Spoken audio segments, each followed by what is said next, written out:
Salut les animaux légendaires, j'espère que vous allez bien. Voici la dernière vidéo de Je commente vos vidéos pour la saison 2018. Merci à tous de m'avoir envoyé durant toute la saison vos vidéos.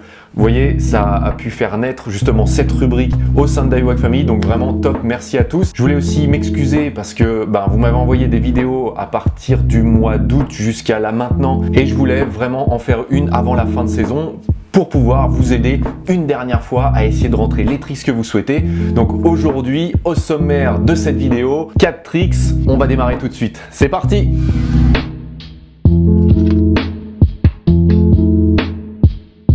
Et on attaque tout de suite, c'est Charles Petit qui nous a envoyé une vidéo, donc derrière un bateau, il essaie de réaliser un backroll. Allez, on regarde ensemble. Donc Charles, lorsque tu vas faire ton backroll, souviens-toi déjà d'une, reste accroché à la corde. Et la deuxième chose, c'est un engagement physique. C'est-à-dire que là, quand tu y vas, on voit que tu te lances en arrière et que tu te laisses aller. Je pense que tu dois pas avoir non plus complètement confiance en toi et que tu l'envoies comme ça, tu sais, vraiment pas complètement gainé et tout et tout. Souviens-toi, le backroll, tu vas devoir donc passer une tête en bas. Donc le principe, c'est vraiment de rester bien gainé, les épaules en arrière, de prendre une coupe assez franche, d'arriver sur la vague du bateau, d'envoyer ta hanche, ton épaule et surtout ton regard au-dessus donc de ton épaule pour pouvoir tourner. Après, le but, c'est de rester le plus groupé possible, d'accord ? Et comme ça, tu vas pouvoir réaliser le tour complet et ensuite le replaquer. Là, ce qui te manque, donc, c'est de la vitesse, un peu plus d'engagement quand tu arrives en haut de vague, ne pas hésiter vraiment à popper et à envoyer. Et ensuite, de bien rester groupé en l'air. Allez, on passe à la suite. Deuxième vidéo.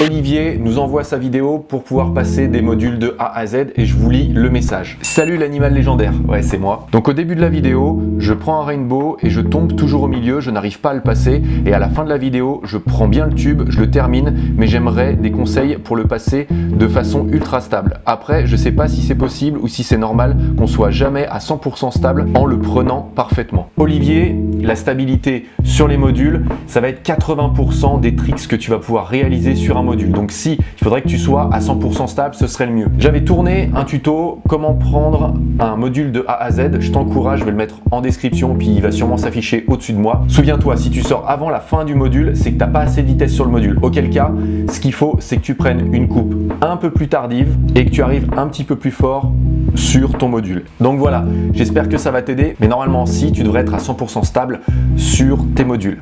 Et tu vas voir, après, tu progresses énormément et très rapidement. Allez, bonne chance à toi et continue de nous envoyer tes vidéos. Voici une nouvelle vidéo d'un animal légendaire qui nous avait déjà envoyé une de ses vidéos. C'est Thomas Simoneau. Cette fois-ci, c'est un backroll. On va le regarder ensemble.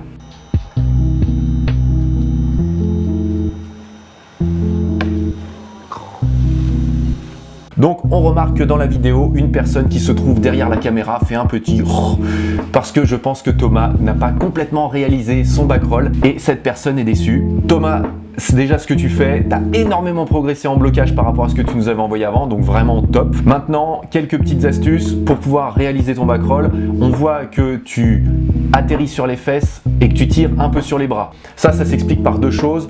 D'une, ta rotation pourtant elle était belle, tu étais bien groupé, mais essaie de rester groupé un petit peu plus longtemps pour essayer de bien voir ta réception et tu vas te dégrouper un petit peu plus tard, ce qui va permettre de terminer ta rotation et donc d'atterrir sur ton wakeboard. Là, tu t'es dégroupé un petit peu trop tôt et auquel cas, tu as atterri très légèrement sur la carre back, donc la carre arrière, et tu as fini sur les fesses.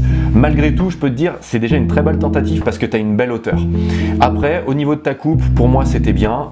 Et puis moi, ce que je te conseille maintenant, c'est vraiment de continuer à rentrer des backrolls. Je pense que là, maintenant, tu devrais l'avoir gâchette là d'ici peu. Allez, félicitations pour ton backroll. Et puis envoie-nous quand tu as ton Riley, ton backroll, ton S-bend et tout. Et nous, on le diffuse. Allez, quatrième vidéo.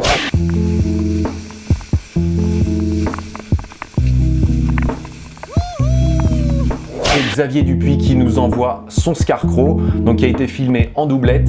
Donc merci à toi de nous avoir envoyé cette vidéo. Tout d'abord, c'est pas complètement un Scarecrow, voilà, par rapport à ce que tu nous envoies, parce que tu oublies de lâcher ta main avant pour faire un 180 supplémentaire. C'est plus un Mexican roll, c'est-à-dire que tu vas garder les épaules dans l'alignement de ta board, tu vas lâcher ta main arrière, tu vas être sur une coupe hillside et tu vas envoyer ta tête vraiment entre les jambes parallèles. Donc ça va faire vraiment comme si c'était un salto avant en fait. Là, le conseil que j'ai à te donner pour réaliser la fin de ton Scarecrow est vraiment que tu viennes lâcher ta main avant lorsque tu es en l'air pour pouvoir réaliser ton 180 supplémentaire. Maintenant aussi autre chose, on voit bien que tu as envie de tourner ta board en l'air parce qu'on voit que ta board, elle très légèrement, elle tourne de face. Par contre, c'est vraiment le fait que tu aies ta main avant qui tienne le palonnier qui te remette vraiment dans l'axe. Si tu as vu ta main arrière, le 180, en plus, tu l'aurais tourné.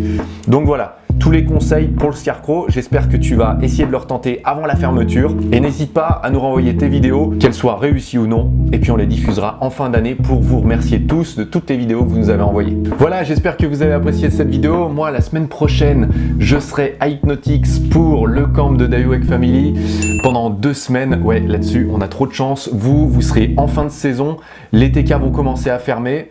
D'ailleurs aussi les bases bateaux et tout. Donc moi ce que je vous conseille est vraiment c'est de continuer même durant l'hiver si vous le pouvez. Il y a des TK un peu partout qui restent ouverts, principalement des bipoulis. Renseignez-vous dans le coin.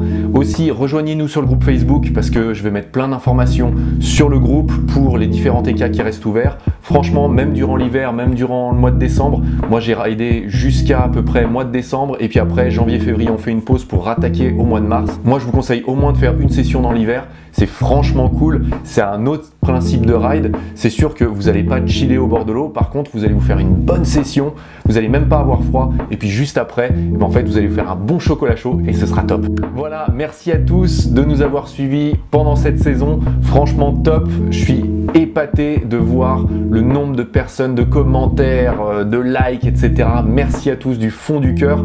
J'essaie de continuer les vidéos pendant l'hiver, je vais vous balancer un max d'informations et puis j'espère pouvoir vous annoncer une surprise d'ici à décembre, peut-être pour Noël, on verra bien.